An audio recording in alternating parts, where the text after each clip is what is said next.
ముందుగా ATV news స్వాగతం.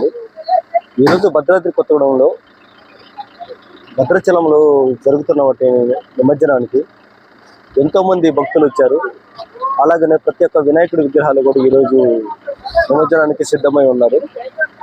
ముందుగా కొన్ని ఆ విజువల్స్ అయితే మనం చూసుకున్నాం.